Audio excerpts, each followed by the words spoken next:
Ouais, ben Ghislain, t'es où là? Je suis là. Bah t'es où? Bah non, je te vois pas. Tu me Je vois vois ton pas? fauteuil, mais je te vois pas. Me dis pas que t'es tombé. OK, c'est parce que je me suis trompé de fauteuil. Excuse-moi. Oh! C'est mieux, là? Ah bah c'est mieux de te voir en tout cas, bien sûr. Ah, oui, je suis là. Je suis toujours là. Yes, génial. Bon, le sujet aujourd'hui, Fabien? Eh bien, écoute, moi je voulais aborder avec toi comment gérer le regard des autres. Oui, oui. Vaste sujet. Le regard des autres, oui. Ouais, ça, c'est pas toujours évident, honnêtement. Vraiment, j'avais l'impression d'être une merde, d'être une grosse merde en fauteuil. Que ressent-on quand on est l'objet d'une discrimination fondée sur sa différence? Quel regard les autres portent-ils sur vous quand vous êtes en fauteuil? Qu'éprouve-t-on quand la société n'a rien prévu pour vous? Comment un valide peut-il espérer comprendre tous ces problèmes sans devenir lui-même un handicapé? Surtout au début, hein, comme moi, quand j'ai perdu l'usage de mes jambes, là, je suis en fauteuil roulant, là, c'est sûr que je voyais tout le monde. Tout le monde me regardait. Puis je le voyais le regard des autres.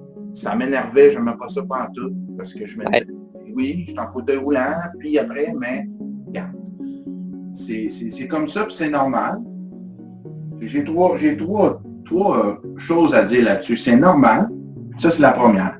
Parce que les gens, parfois les gens, des fois, ils ne connaissent pas personne en fauteuil roulant ou avec un handicap ou avec une différence.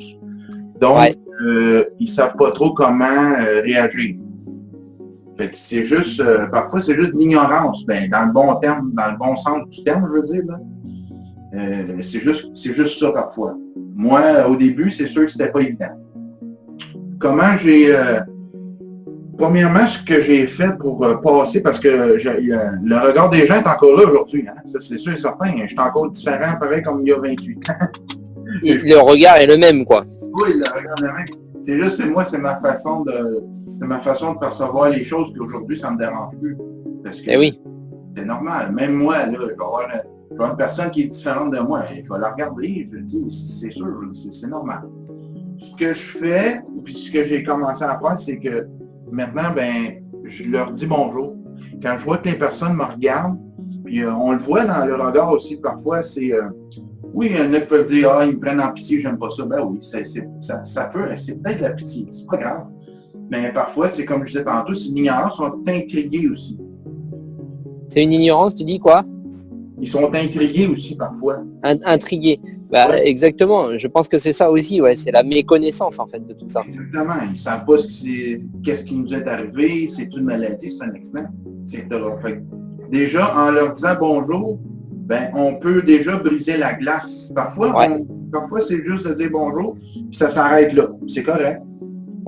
Mais parfois, de dire bonjour, ça peut partir une discussion. Exactement, tout à fait. Là, on a la chance d'expliquer c'est quoi notre situation, dans le fond. Aussi. Ton histoire, quoi, ce qui t'appartient. Oui, exactement. Je vais vous raconter une petite anecdote cocasse. Ça fait longtemps de ça, ça faisait peut-être 3-4 ans là, que j'avais eu mon accident, peut-être. Puis j'ai fait ça, aller vers une personne, mais c'était un enfant. Puis je voyais qu'il était intrigué, puis il me regardait tout. Puis je me dis, bon, ben, je vais aller vers lui. Fait que donc, je me suis avancé vers lui, mais peut-être un petit peu trop vite. Puis il a eu peur. Il est parti à courant. Ah oui? Il est parti à courant, mais j'ai pas pu y parler. Parce que... Ben, et t'as pas pu lui courir après? Là, exactement. Puis là, c'était tellement... du coup, j'ai parti à rire parce que j'ai dit, ben voyons. Puis là, après ça, j'ai compris que l'enfant, il avait juste eu peur. C'était encore là, il connaissait pas ça. Puis il pensait... Bien sûr. Mais c'était juste drôle, là. Puis la quatrième chose, dans le fond, là, que je voulais parler, ayez confiance en vous. Tout simplement.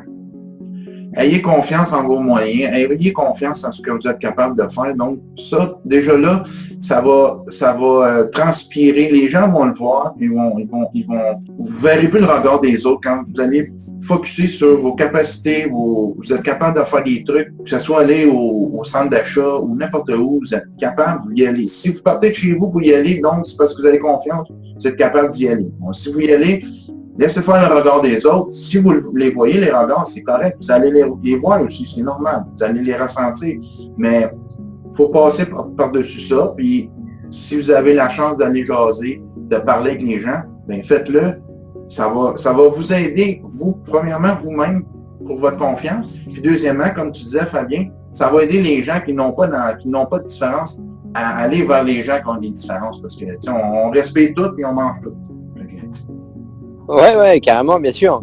Et moi, j'aime bien aussi ce terme de faites de vos faiblesses une force. Oui, et du coup, bon, l'acceptation, tout ça, ça a fait l'objet d'autres capsules. Mais le fait est, c'est que quand tu as accepté et que tu as assimilé ta nouvelle situation et ta nouvelle vie, peut-être que justement, quand tu t'en es à ce stade-là, de réussir du coup derrière d'en faire une force, de cette faiblesse, de cette épreuve, d'en faire une force, ben c'est ça aussi qui va te donner confiance et ça va se voir. Les gens vont le voir clairement. Ils me regardent peut-être parce qu'ils me trouvent bon, d'avoir mon véhicule, de conduire tout ça, d'être capable d'aller faire mes emplettes tout seul, puis en tout cas, etc. Puis ça va vous aider encore avec votre confiance parce que vous allez dire, cool, les gens me regardent. Oui, encore, avec le même regard peut-être, mais ta perception à toi va changer complètement. C'est exactement ça. Ce que ça va faire, c'est que tu vas aller toujours plus loin, se dépasser, tous les hashtags qu'on peut mettre. Ouais. Puis c'est pas facile, je vous dis, les gens, là. Ben non. C'est pas facile parce qu'on va vivre la frustration, on va être en colère parce que les gens nous regardent, mais continuez. Continuez de sortir, continuez de faire vos activités. Recommencez des activités que vous faisiez avant si vous êtes capable. Il y a des trucs, moi, que je faisais avant mon accident, que je fais encore aujourd'hui. Différemment, mais je les fais encore. Mais c'est sûr qu'au départ, je me suis dit, bon, ben tout ce que j'ai fait avant, je peux plus. Mais c'est pas vrai. Il y a des trucs que je peux. Il y a des trucs que je peux plus, c'est sûr. Mais il y a des trucs que je fais encore. Donc, c'est de garder ça à l'esprit, puis les faire différemment, mais ça va vous aider. Puis les gens vont pouvoir aller. Puis il y en a qui vont vous regarder parce qu'ils sont épatés que vous êtes capable encore de fonctionner puis de faire vos trucs, d'être autonome. Mais c'est toujours le même regard, c'est ce que je dis. Donc là-dessus, c'est ça, c'est les 4 conseils que je voulais donner aux gens aujourd'hui. Alors, vas-y, en un mot pour chaque conseil. Ben, c'est normal le regard des gens. Faites-vous en pas, ils vont toujours vous regarder parce que vous êtes différents. Dites-leur bonjour, ça brise la glace parfois. Puis comme je dis, parfois, ça reste juste bonjour. Allez vers eux. Un coup que la glace a brisé, allez vers eux, allez discuter, allez parler. Eux autres, ils vont s'intéresser à vous, puis vous allez les intéresser à eux aussi. Puis, ayez confiance en vous.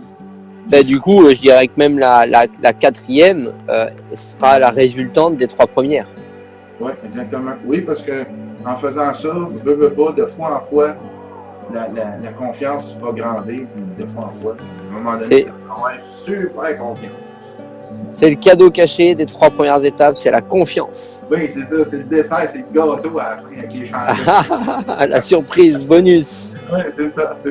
Ok, génial. Eh ben, merci Ghislain pour ces 4 précieux conseils.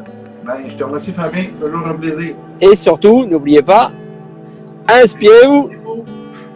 Allez, à la semaine prochaine. Salut. Bye bye. Ciao.